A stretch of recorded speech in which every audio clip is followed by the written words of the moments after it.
Welcome to Tenor Tech, where I solve the problems you didn't even know you had. You'll begin by preparing the essentials.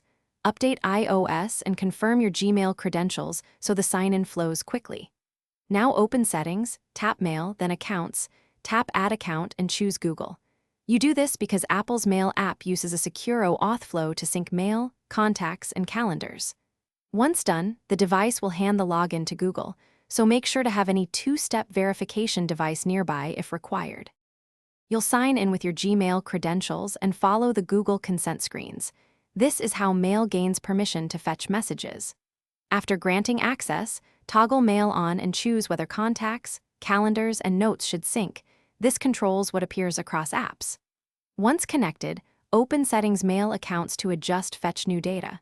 Choose Push for instant delivery where available, or set a schedule to save battery. Make sure to review permission toggles to match your privacy preference. You'll finish by opening the Mail app and confirming that your inbox, sent items, and labels appear.